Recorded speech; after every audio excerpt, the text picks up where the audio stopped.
starting tonight with what inshallah is going to be part of a new regular monthly series with Shaykh Haytham Tamim, what we've called Muslim MOT. I'm sure those of you who are drivers, you remember to take your cars in once a year to get them serviced. Dentists at the moment will be keen to make sure that you go for your 6-monthly checkup. But how often do we really think about what it means to be a Muslim and how we apply the principles of Islam to our everyday dealings and our work and our relationships with other people. So kicking off here tonight, we're looking specifically at what every Muslim should know. So this is looking at both the 5 pillars of Islam, but also looking at the 6 principles of Islam. And here to discuss all of this and hopefully give us some insight and lots of food for thought. We're very pleased to welcome back Shaykh Haytham Tamim. Just to give you a quick idea of the format for this evening, for those of you who aren't familiar with City Circle. The idea is the Shaykh's going to address us for probably around about 30 minutes or so on the topic. And then I want to hand over and keep plenty of time for Q&A and discussion. This will I'll really sort of be guided by you as to sort of what bits of what the Shaykh's talked about you really want to hone in on and question and discuss. And then hopefully that should allow us, I've got a few announcements that people need to make at the end, and then that should hopefully allow us about 10 or 15 minutes for people to sort of mix and mingle and talk about sort of what they've heard. And then we'll wrap up by about 8:30 or so. So just to introduce, Shaykh Haytham Tamim has obviously spoken here on several occasions previously. I'm sure some of you know him. Since 20 years, come on. For 20 years. I'm afraid I wasn't around for Shaykh. Yeah, okay. Not until you say it, anyway. Sorry, just for anybody who is arriving late, there are plenty of chairs. We seem to have a very empty front row down here. Neither the Shaykh nor I bite. So if anybody is arriving late or if they want to come a bit down to the front, there is space down here.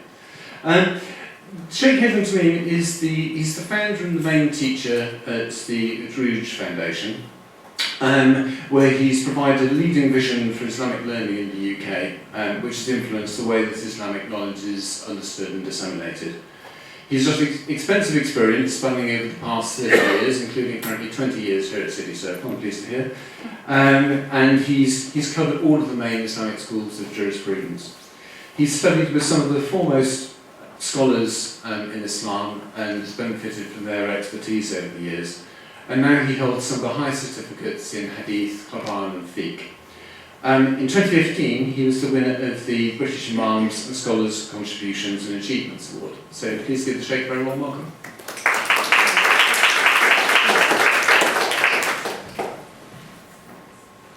Bismillah ar-Rahman ar-Rahim. Alhamdulillahi Rabbil Alameen. Wassalatu wassalamu ala Sayyidina Muhammad wa ala alihi wa sahbihi ajma'in. اللهم علمنا ما ينفعنا وانفعنا بما علمتنا وزدنا علما وفقا في الدين يا رب العالمين. آمين. السلام عليكم ورحمة الله وبركاته. It's always good to be here. We have old faces, new faces, familiar faces, and so on. Alhamdulillah, it's a blessed place, and hopefully, inshallah, we can share with you some of our thoughts on this MOT. How did it come from? Throughout my studies, over 30 years now, we always talk about the general principles of Islam. We always talk about this can't happen because it contradicts the main principles in Islam, or what we call sometimes the mainstream. And I was fascinated from my shuyukh, my teachers, their teachers, and the books which I've read, and the literature. You always find this expression. Until probably last year, in our circle, Arabic circle, some of the students said to me, okay, you keep telling us about these main principles, where are they? Is there any book which we can read to go through these main principles, or the mainstream in Islam, which everyone should know, and so on? And I thought, actually no, there's no such a book. But you know what? I'll try. And that night I didn't sleep that much. I was thinking about these main principles. And I started writing down what comes to my mind from these main principles. Of course, it goes without saying the 5 pillars, the 6 articles of Iman and so on. But it went beyond. And within one night, probably, and a couple of other nights, I came across 70 plus principles. I wrote it down, I said, that's it. I'll start from here. And these principles are so important. I'll take you through this, inshallah ta'ala. But how did I decide that this is a principle or not? When we read through the Quran, for instance, I'll give you an example, like justice. Is it one of the main principles? Of course. So anything goes against justice, it's going against the mainstream of Islam. So we need to know the details about this very main principle in Islam. For instance, oppression, dhulm, it's prohibited because it's against the main principles. It's against justice. And so on. So I did find some of these principles and the opposite of it. Some of it not necessarily to have an opposite, but it's about something else. And I tried to divide these principles. Some of them, of course, we can do different categorization for these principles. We can do the faith categories. We can do under that the practical things. We can do the internal, external, or we can go in a different way, which I prefer. The relationship with Allah first, and relationship with people, and relationship with yourself. And this is how I'm going to divide these principles. So, the relationship with Allah subhanahu wa ta'ala includes, without doubt, Iman. And under the Iman, I did call it main principles because in Arabic we call it kulliyah or kulliyat. Kulliyat, under each kulliyah, under each principle we have categories and subcategories and details. So under Iman, for instance, you have the articles of Iman, 6, and it can go beyond. So these are amongst the main principles which every Muslim should know. There's no excuse. And I'm pretty sure you will be nodding your heads when I read through these principles. We know these principles, many of them, if not all of them, but we haven't seen these in one place and we haven't seen it connected to each other, and what's the link between the first and the second and the last. So, starting with Iman on the top of the list. Under Iman we have our relationship with Allah subhanahu wa ta'ala. So believing in Allah, His messengers, His books, etc., the articles of Iman. So there's no excuse for anyone not to know these articles of Iman. Of course, it's well known and very famous in the Hadith, which we know as Hadith Jibreel. When Jibreel came to the Prophet ﷺ and asked, Ya Muhammad, tell me about Islam, tell me about Iman, etc. So the Prophet ﷺ answered Jibreel, and he was at that time, Jibreel ﷺ, taking a shape of a man. No one knows in the community. So from these articles of Iman, we have our relationship with Allah subhanahu wa ta'ala. This is something between us and Allah. How to improve our Iman. How to increase our Iman. In the Quran we have plenty of verses talking about Iman does increase and decrease.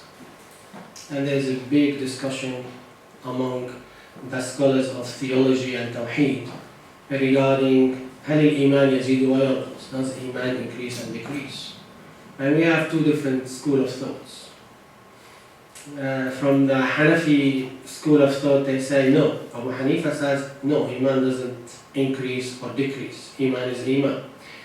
From other school of thoughts, and they have their own analogy. And justification and understanding why Iman doesn't increase or decrease. And on the other side they say no, it does increase and decrease, because Allah says كُلَّمَا تُلِيَتْ عَلَيْهِمْ آيَاتُهُ زَادَتْهُمْ إِيمَانًا. The more the verses of Allah has been recited on them, it will increase their Iman. So Allah clearly says it increases the Iman. So Iman does increase. Then they have answered this by saying no, Allah is talking about the actions which accompanied Iman.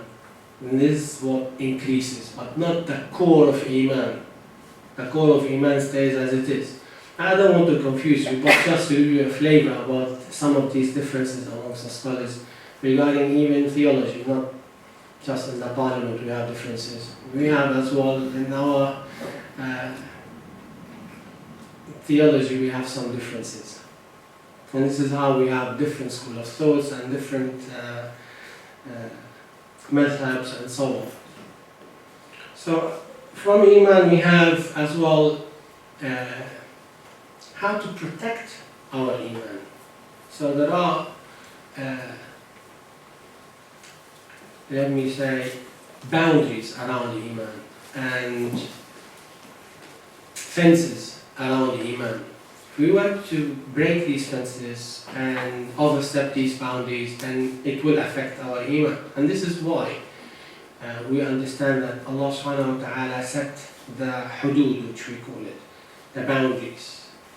And this is why He's continuously saying in the Quran, these are the limits has been set by Allah. Whoever is going to overstep the limits, he's wronging no one but himself. So he's harming himself. So if we were to break these boundaries, it will affect our Iman. And it's very well connected. Iman connected with Salah, connected with Quran, connected. It's one package. And sometimes we think that, yeah, I'll take this and not take this, and take this and not take that. It's cherry picking. Doesn't work. Doesn't work. It's not functioning properly. So you take it fully. But definitely we need to have a gradual approach. So the second thing related to Iman as well, if you want, I can just go through these main principles and then come back and show you how these principles, starting from number one. Of course, I'm not going to cover every single principle today, because we have series of talks, inshallah. We'll divide probably each talk, we talk about 7-ish principles, something like that. So the second one is yaqeen, certainty, which I've touched upon a couple of times or many times for those who are regular in our circles. So increasing our Iman comes through our connection with Allah subhanahu wa ta'ala. The top of it, the top is Salah. Nothing better than Salah to connect you with Allah subhanahu wa ta'ala. Nothing. Yes? So don't underestimate the power of connectivity through the Salah. Yes? And this is why the Salah, the Prophet ﷺ says, Imaduddin is the main pillar of the deen. Imaduddin. Man aqamaha aqama ad-din. Whoever establishes the Salah, he establishes the deen properly. So if we want to establish our Salah, then we establish the deen. Sometimes we pray, probably many times, but we cannot see the reflection of our Salah in our daily life, because we are not performing our Salah properly. So we need to improve our Salah and make it proper, in accordance to the Sunnah of the Prophet ﷺ, as he said, Sallu kama ra'aytumuni usalli. Pray the way you have seen me praying. So increasing our Iman, it's through Salah, number one. Number two, it's through recitation of the Quran and understanding the Quran. And don't go under the spell of, I have to be an Arab to understand the Quran. No, you don't have to be an Arab. Of course, I'll be more happy to see you understand the Quran in Arabic than just in English, but nevertheless, we can still, more than 80%, understand the Quran in English, in your own language. There's no excuse. Don't say, I'm non-Arab, I can't understand the Quran. Don't let the shaitan take you that way. So we can increase our iman through understanding the Quran. So the more we understand, the more we apply the Quran, the more we recite in our salah, then it reflects on our iman. It's booster, 5 times a day. No wonder there's 5 a day. Now this is a different 5 a day. 5 a day is salah. It's a booster with very healthy outcome. Makes us closer to Allah subhanahu wa ta'ala, it controls our anger, it reduces blood pressure, it helps us to have no anxiety, it is antidote against depression, you name it. So salah, yes, has all these useful reflections. So from the salah, we can as well increase our iman through good actions. Because iman has to be accompanied with action. And this is one of the main principles. When you read the Quran, almost always you find إِنَّ الَّذِينَ آمَنُوا وَعَمِلُوا الصَّالِحَاتِ, those who believe and do good deeds. So the combination between iman and action. Why did Allah subhanahu wa ta'ala in plenty of verses connected iman with action? Because iman shouldn't be passive. Iman is not just passive thing. No, iman is active. So you should put your iman in action. And iman in action is more useful than just passive iman. Saying La ilaha illallah Muhammadur Rasulullah, alhamdulillah, that's good. But show me the action. And this is why, by the way, when Jibreel asked the Prophet ﷺ about Islam, Prophet ﷺ mentioned first, بني الإسلام على 5, Islam has been built on 5, Shahada first, and then second, Salah, action, Zakah, action, Hajj, action. So combination between Shahada, which is the reflection of Iman, into your action. So the proof of your Iman has to be in our action. If we have no action, then it's a very passive Iman. No, Allah wants us to be active. And Iman has to be active. And this is the way we change communities. But we cannot change communities unless we change ourselves. So this passiveness, let's say, is not useful. We need activism. We need to be active. So from there, we can see that these are main things which increases our iman.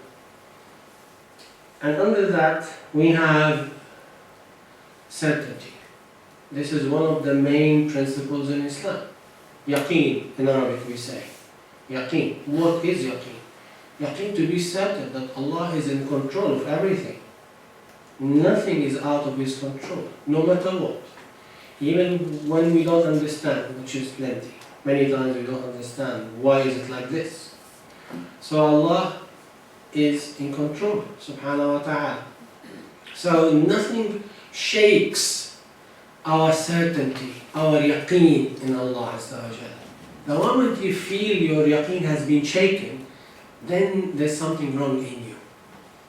Something wrong between you and Allah, something wrong in your actions, something wrong in your understanding. And I came across this many times, especially in the last 7 years after the so-called Arab Spring. Many people just collapsed. Their iman just went down.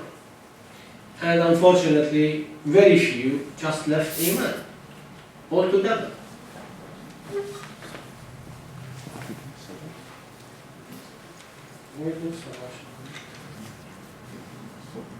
Not now. Later. Yes. Yes.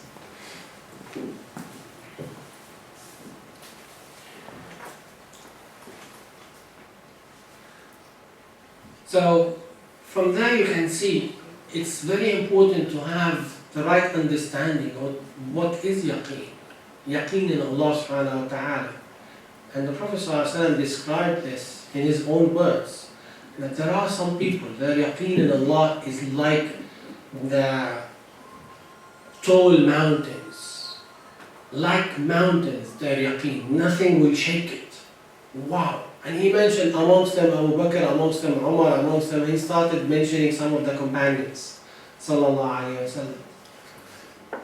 So, how do we have yaqeen in Allah? This has to be on a daily basis. And sometimes, split of a second, you lose yaqeen. You have some doubt. I can assure you, it will affect whatever you are doing. You lose it. Especially when you are doing dua.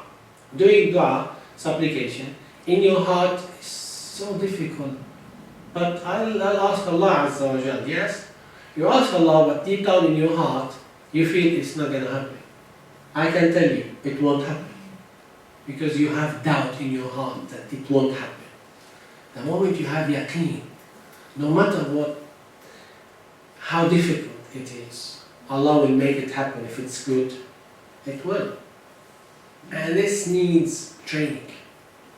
We'll come to this later on the personal connection with Allah subhanahu wa ta'ala. So this needs, the yaqeen needs training. It doesn't come overnight. And with it comes the good intention, which we'll cover later inshallah ta'ala. You need a good intention, and the top of the good intention is to have always good opinion about Allah. This is what we call in Arabic حسن الظن بالله. Always have good opinion about Allah. Yes? Don't ever have bad opinion about Allah. No matter what you do. Even if you are doing plenty of sins. Come back to Allah with pure heart, with sincerity, and Allah will accept you. So from there we can see that yaqeen is so important. And this is one of the main streams in Islam. But this is on personal level between us and Allah. No one knows the level of your yaqeen but Allah subhanahu wa ta'ala. There's no yaqeen checker. No such a thing. We just scan you and know how much your yaqeen today, or we don't have such a thing. But this can increase with the daily practice, with the daily training. That when you open your eyes, you have always yaqeen in Allah that your day will be inshallah a good day. And the supplications, what helps the yaqeen to increase, the daily supplications of the Prophet sallallahu alaihi wasallam. Allahumma inni as'aluka khayra hadha al-yawm, fathahu wa nasrahu wa nurahu wa barakatahu wa hudahu. This is on a daily basis. He asks about 5 things. Oh Allah, I ask you about the goodness of this day. And if it's night, we say this night. Fatha, the opening of this day or this night. Fatha wa nasra, the victory of this day. Wa nura, the light of this day. Wa barakata, the blessings of this day. Wa huda, the guidance of this day. See, when you follow the footsteps of the Prophet ﷺ, and this is again one of the main streams which we'll cover later, ittiba', following his footsteps, it increases your yaqeen in Allah Azza wa Jal. So every day, I'm not going to ask you, do you do this dua every day? But from now on, do it. It increases your yaqeen. Allahumma inni as'aluka khayra hadha al-yawm, fathahu wa nasrahu wa nurahu wa barakatahu wa hudahu. 5 a day. Again. Yes? So we need to increase our yaqeen, and there are mechanisms in the Sunnah to help us to boost our yaqeen on our doorstep, on the fingertips. Very easy, but it needs some activism, not passive actions. We need to take step forward towards Allah, and Allah Azza wa Jal will ease the way for us to be closer to Him and to have more yaqeen.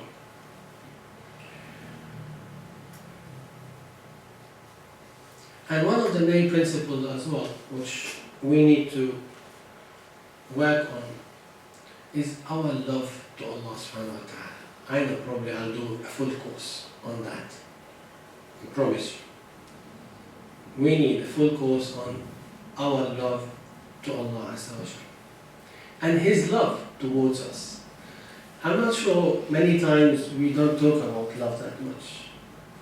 We don't, apart from Valentine, yeah? So we need to talk about our love to Allah subhanahu wa ta'ala and His love towards us. So the sunnah of love, we need to spread and we need to know more. Some people do not know, I can tell you, some people do not know how to love. And if they know how to love, they do not know how to express that love. Yes? First, between us and Allah subhanahu wa ta'ala, let alone your wife, yes, and your husband. So this is my focus. How to express your love to Allah Azza wa Jal. There are mechanisms. There are plenty of verses and hadith teaches us how to do that. And we need to work on this very main principle, loving Allah subhanahu wa ta'ala. We talk about many things in our life, but more likely we don't talk that much about love.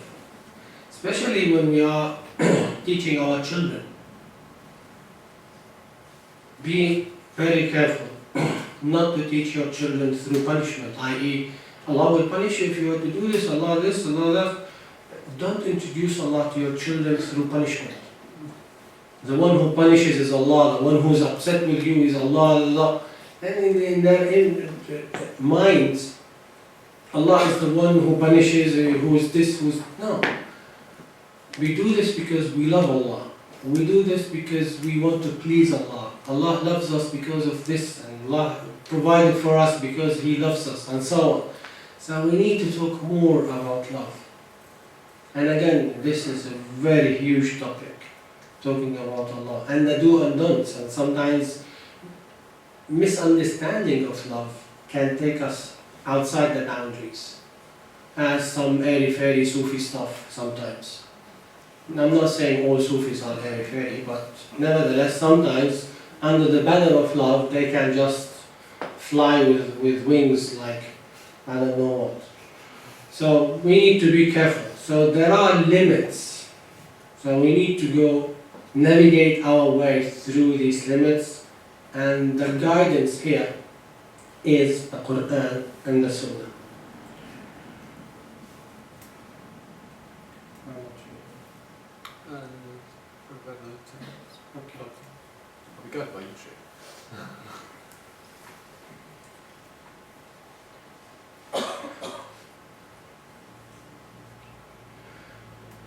And sometimes this very love can flip and be hatred. What do you mean? I can tell you as well from experience. I've seen some people just leaving Islam because they misunderstood this very concept. If He loves us, why He's letting these people die and this and that, and then it changes from love to hatred and then to atheism. I don't believe in such a God who leaves people to die, who this, who that. Yeah, we need to understand.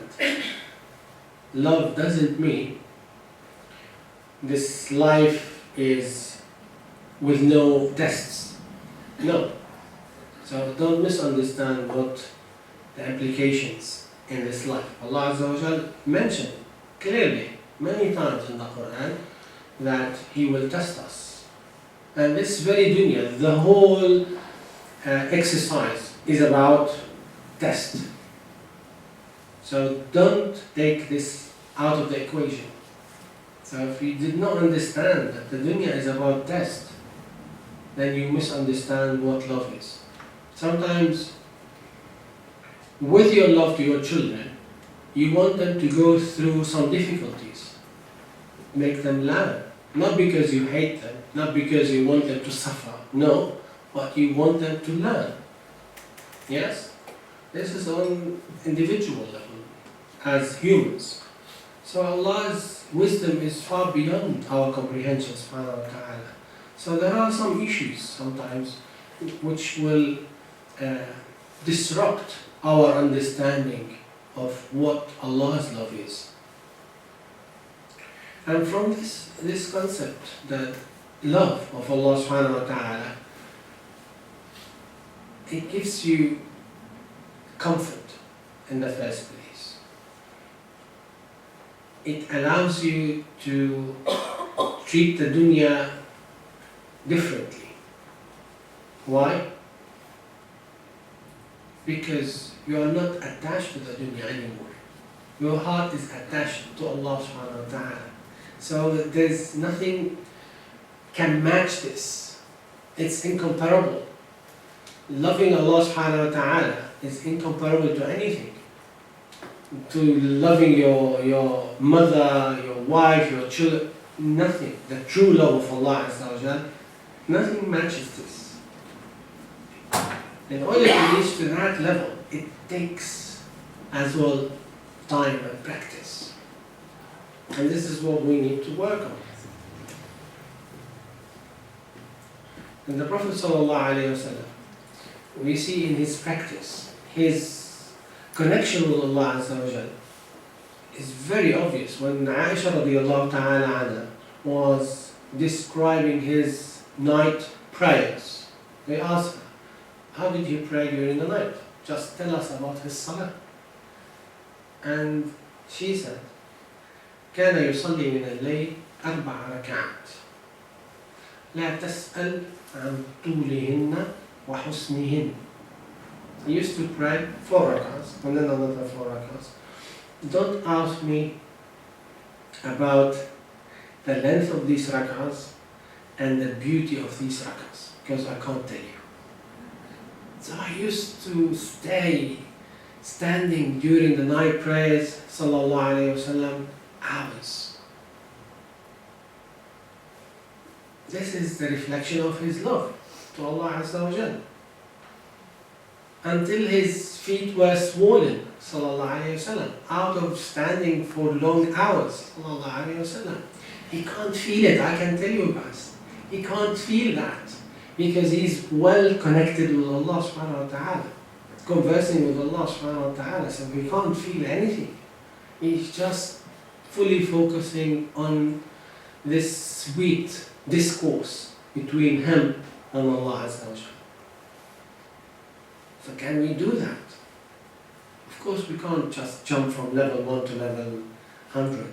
But we can slowly do some night prayers, do some salah with khushu' and work on this, make our way through, inshallah ta'ala. So there are mechanisms as well in the sunnah to improve our love. So these are among the main principles. And as well, we have tawakkul on Allah subhanahu wa ta'ala, main principle. So there are plenty of verses, plenty of hadith talking about tawakkul. And as you can see and realize that each and every principle is a course by its own, is a topic by its own. Yes, this is why I call it a principle or kulliyah in Arabic. Yes? So underneath you have plenty of details and conditions and etiquettes and what have you. So we have tawakkul on Allah subhanahu wa ta'ala. This is again on the link between us and Allah. There are spaces here, sisters, brothers. You can come forward. Take a seat. So tawakkul on Allah Azza wa Jal, reliance. And there are different levels of tawakkul and reliance on Allah Azza wa Jal. one of the beautiful narrations in the Sunnah of the Prophet ﷺ, which is very deep one. He says, عليه الصلاة والسلام, لو توكلتم على الله حق التوكل لرزقكم كما يرزق الطير تغدو خماصا وتعود بطانا. If you were to rely on Allah with sincere reliance, not just reliance, sincere reliance, full reliance, He would have provided for you. Yes? Because you wake up every morning to go and seek your rizq, isn't it? Yes? Look what He's saying, alayhi salatu. He would have provided for you, as He's provided for the birds. طير. And the bird is very fragile, very has no muscles, no brain, no such a thing. Yes? Fragile example. لَرَزَقَكُمْ كَمَا يَرْزُقُ الطَّيْرِ. He would have provided for you as He provides for the birds. In the early morning they go on empty stomach. Yes? No gadgets, no Facebook, no nothing. Yeah? In the evening they come back with full stomach. This is full reliance on Allah. But nevertheless, they left their nest. They didn't stay and our rizq will come and this is tawakkul. No. Full reliance, you take the means, deal with the means, apply for the job, prepare for the exam and what have you. And then do tawakkul. So sometimes we misunderstand tawakkul. Tawakkul is important, but sometimes one letter will make tawakkul invalid. So tawakkul sometimes instead of tawakkul. Tawakkul, which is laziness. So sometimes we treat tawakkul like tawakkul, laziness instead of real tawakkul on Allah subhanahu wa ta'ala. So don't ever understand tawakkul that you don't deal with the means. Never. Never happen. Yes, this is misunderstanding. So we need to understand how to properly apply tawakkul in our life, and this will increase our relationship with Allah subhanahu wa ta'ala and will make things easy for us in the dunya. I've done the planning, I've done the business plan, I've done the due diligence, I've done this, I've done that, then it's all fine, do tawakkul. But you've done nothing of this. Do tawakkul, akhi, come on, let's do this. No, this is crazy, don't do that. No, this is against tawakkul. Tawakkul has to be through the means. And one last thing, we deal with the means, yes? Save this in your minds. We deal with the means, we do not rely on the means. We rely on the creator of the means. Okay? نعمل بالأسباب ولكن نتوكل على رب الأسباب. So we have to deal with the means, but never rely on the means. I've studied well, it's in my pocket. Yes, as David Cameron says. It's in my pocket. People will just join the EU again. Get lost. We just took us to disaster. The curse of Brexit now. It destroys 3 prime ministers. And guess what? Who's coming after? Allahu A'lam. So it's arrogance. You see? We deal with the means, but we don't rely on the means. We rely on Allah subhanahu wa ta'ala. I've prepared well, I've just made it. No. I can tell you plenty of examples. And probably you yourself, you came across this sometimes. The most preparation you've done, the most failure you have achieved. I remember many times, many friends, many occasions, many scenarios. Yes, and sometimes you've done what you can. You relied on Allah and then done. What is it? Do your best. Do your best and don't be overwhelmed by your preparation, by your muscles, by your brain, by your plans. We have to do all of that, yes? But don't be overwhelmed by that. I.e., because I've done this, we've made it. Yes?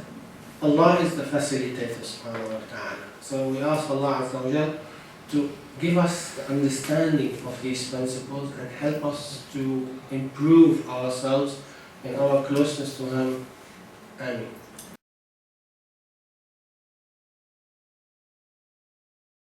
I want to touch on something you sort of touched at the beginning, posing one of the main points we talk about the relationship we have with ourselves. And one thing I find is that although in a lot of Western society nowadays, there's a lot about self-esteem, confidence, believing in yourself, and that's very much projected in a positive way. I find that with a lot of Islamic teaching, there's more focus very much on being humble, subduing yourself, looking at yourself critically, thinking you're not good enough and so on. But unfortunately, sometimes that can be counterproductive and lead to things like depression and leading you down that road. So I was wondering if you could just give us some guidance as to how we balance those two, so we have confidence and we can move forward confidently, but at the same time be humble with Allah and make sure that the relationship with Allah and other people is from a place of that piety and being humble at the same time having confidence. If that makes sense. Of course. So, It's very easy but difficult to answer.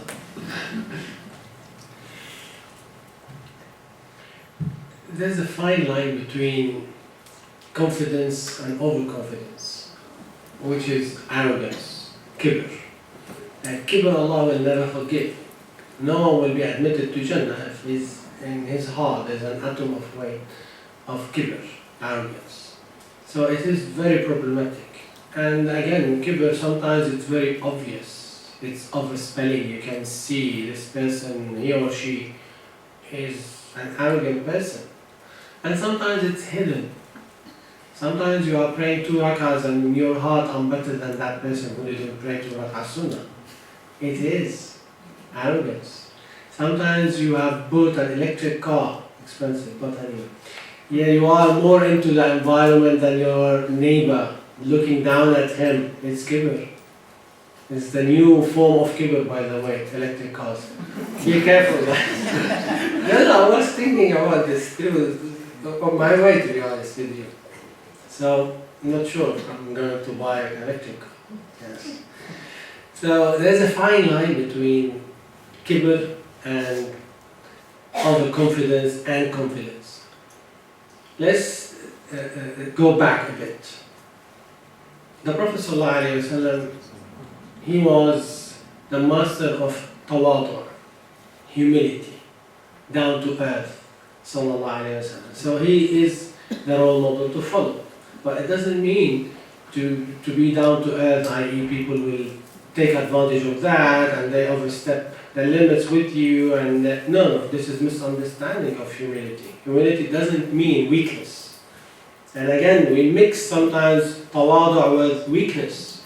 No. Tawadu in any shape or form is not about being weak. No. Knowing that whatever you have is from Allah. This is tawadu. Yes? So, the knowledge which Allah has given to you is from Allah. The wealth which you have been given is from Allah. The health you have been given from Allah. So who am I to look down at others who are less fortunate, less this, less that? So it's all in Allah's hand. This is what gives you the confidence on tawadu and humility. Yes? And in order to do this, we need first to understand the parameters and the limits of arrogance, and then avoid it. Then you will be a person of tawadu, humility. This is one thing. The other thing, I was listening the other day on one of the channels. They asked the Shaykh about self-confidence, this, that and the other. He said, self-confidence, this is haram. You can't have self-confidence. And I said, okay, what is wrong with this? What's wrong with them? He said, yes, because you can't rely on yourself, you rely on Allah. Yeah, well, calm down. It's a different expression. You misunderstood what self-confidence is about. If it's about arrogance, yes, it's haram, of course. But self-confidence should not be about arrogance. Should be about having the right tools, the right understanding to do something. So to empower yourself to do something, which is good. So learn more about it and train more about it, and then you will be mastering this or that, whatever it might be the case.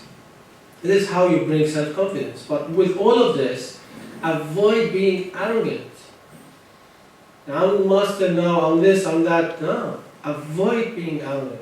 This is by the grace of Allah, I've mastered this, alhamdulillah. That's good, nothing wrong with this. But if in your heart, deep down, it's all about in your heart, what's in your heart, deep down, you feel that I'm better than anyone else in the room. This is arrogance. No. Yes, so be careful. We need to do something which we call regular auditing, muhasabah. As you do check and balances and what have you, you do this with yourself. Have I went beyond the limits? No, we need to keep the limits. Okay? Okay, yeah, Munir. Walaikum salam. Don't ask me about investment project. You spoke about Import, export and stuff. Fed up of this. Although it's useful, you spoke about difference of opinion and Iman staying the same or going up or down, etc., etc. And I wanted to ask, how do you analyze or match opinions with the human experience?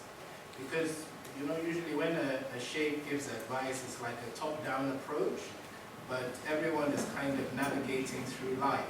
So, for instance, I'm sure, you know, when people have had shocking events in their life or loss or something, that shakes their faith. Yes. And there's some times when, you know, something happens or you're depressed and you don't pray. But usually with the advice, it's always, well, if you don't do this, then that's wrong, or something's wrong with you, or this, that, and the other. But if your human experience is that your iman does go up and down, Of course it does. isn't that reflected in the discourse of the advice of the sheikhs? Because, I mean, how does that human experience interact?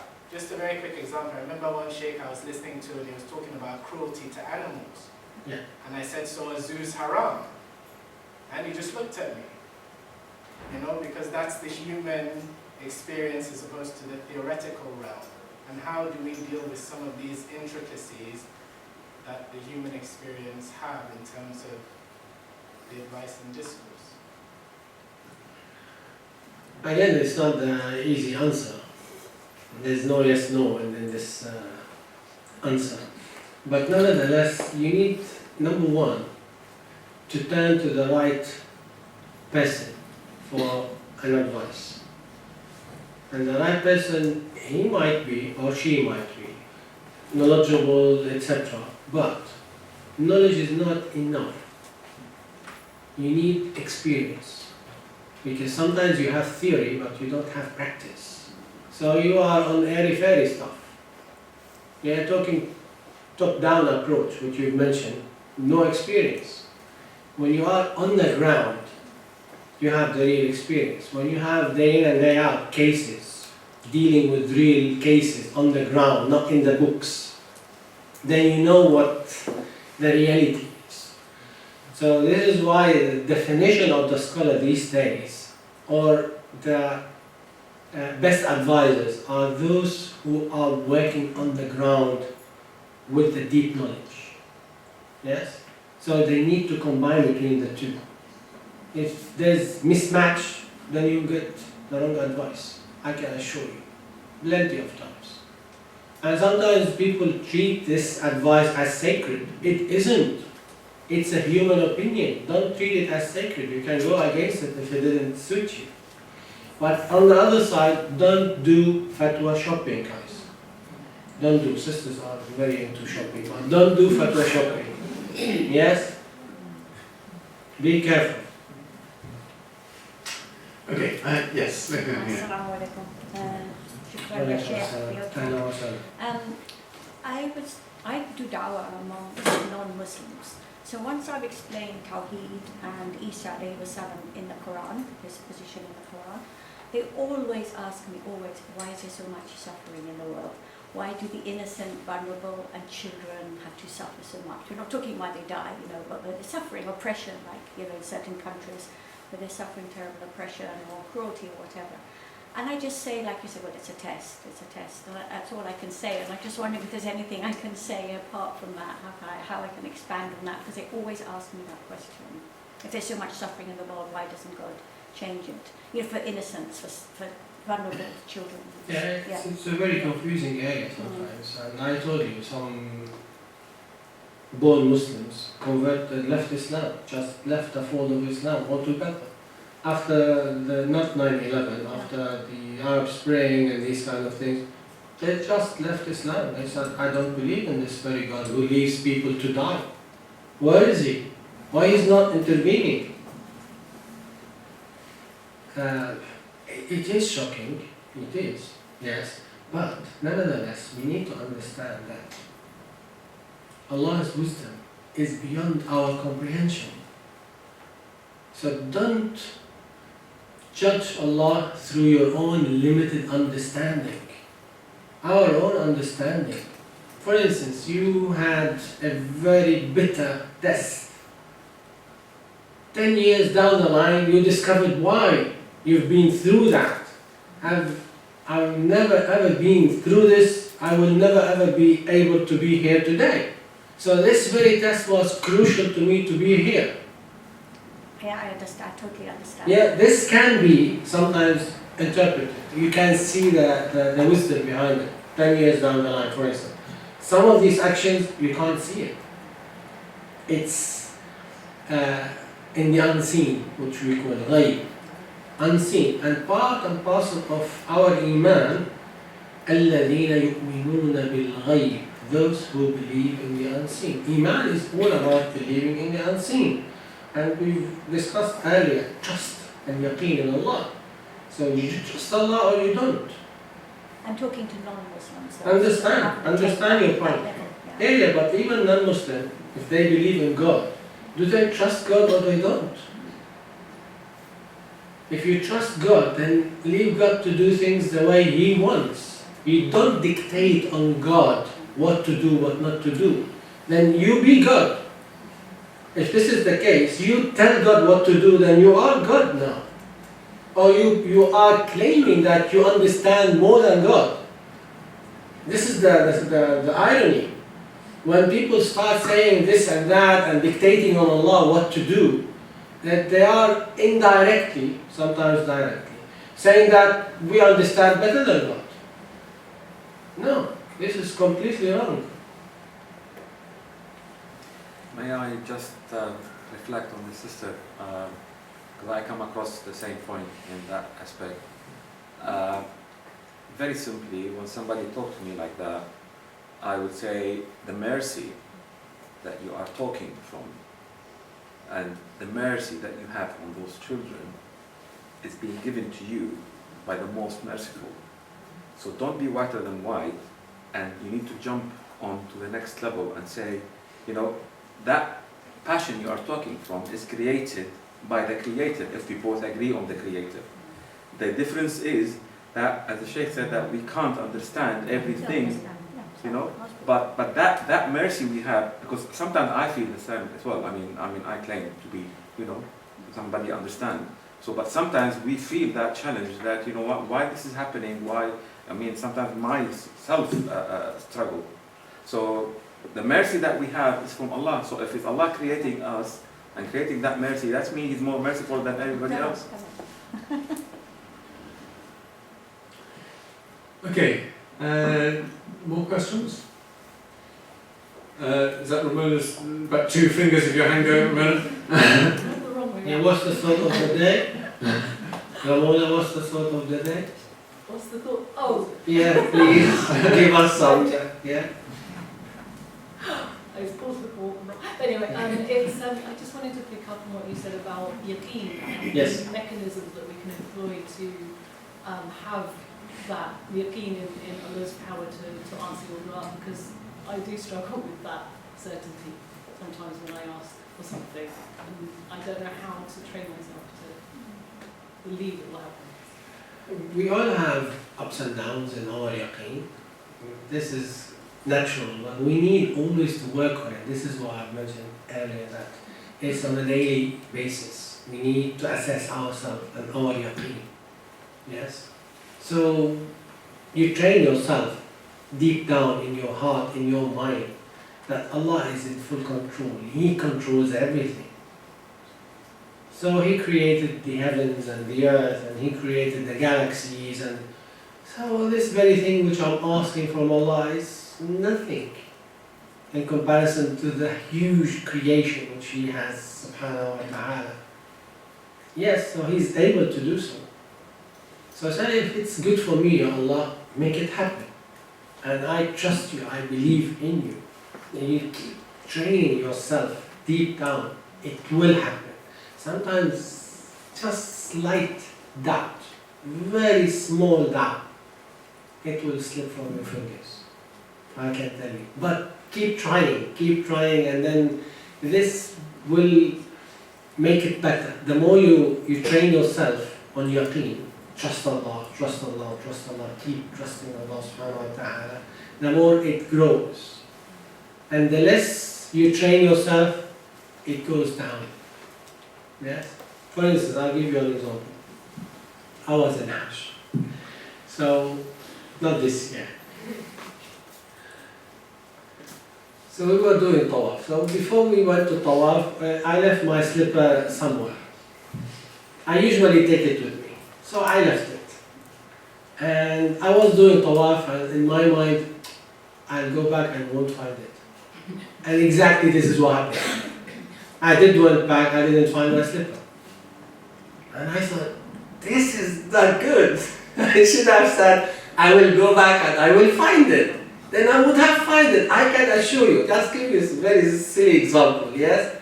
But you can talk about bigger things. Yes? And it happened another occasion. In my mind, no, I will find this and it will stay where it is. It was fully tacked as it is. Depends what's in your heart. And without doubt, Shaitan will never leave you. He will come and whiz all the time.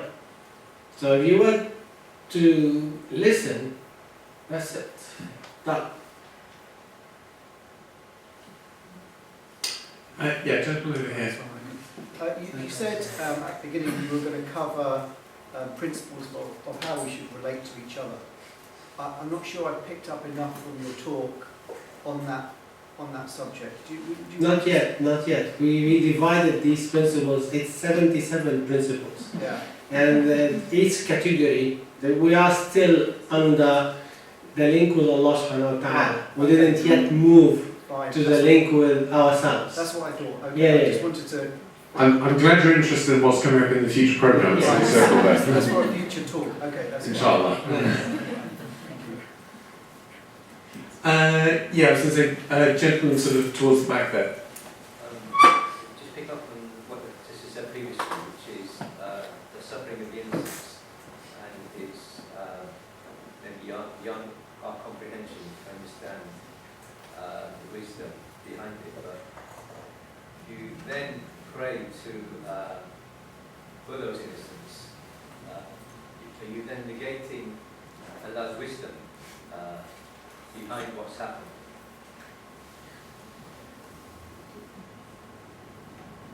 I didn't get the last part, sorry. Okay, so we often pray for other people who are in trouble or in need or whatever. Yes. But that is because so what's happened? We say because of our faith we believe it's because of Allah's greater wisdom. Yes. We don't necessarily understand why it is how it is. Exactly. But if I then pray for those people to make their situation better, am I by doing that negating recognition of Allah's wisdom or Him allowing it? Yeah, I got you. No, not at all. We have to ask for what is best. In our understanding, give them ease, give them this is the best. It might not be the best for them. Allah knows. So, but from our side, this is what we have to say. This is what we have to do. Do what you are required to do from your side and leave the rest to Allah from His side. So don't interfere in Allah's actions. Don't. But from your side, whatever Allah asks you to do, ask Allah for ease, ask Allah for facilitation, ask Allah for comfort, whatever. This, in any shape or form, is not negating Allah's wisdom. No, not at all. This is fulfilling our obligation, actually. Because we've been asked to seek goodness. And this is, in our understanding, this is what is good. And the last thing, before I finish, you remember the story of Al-Khadir with Musa alayhi salam in Surah Al-Kahf, yes? Story of Al-Khadir and Musa. He killed the boy. Al-Khadir killed the boy. And every time I read it, oh my God, what is this? Until I got to this understanding that the one who gave the life, he asked Al-Khadir to take the life. He gave the life, he took the life. He's the only one who can do that. No one else. Even humans, they can't do that. So it's up to him. What's the wisdom behind it? Then Al-Khadir revealed the wisdom behind it. وَمَا فَعَلْتُهُ عَنْ أَمْرِي. I've never done this out of my opinion. I've been commanded to do so. That's it. Submission. Complete submission. And we as Muslims, as believers, we have to submit to Allah's will, Allah's wisdom. Nevertheless, even if we didn't understand, even this is the test of Iman.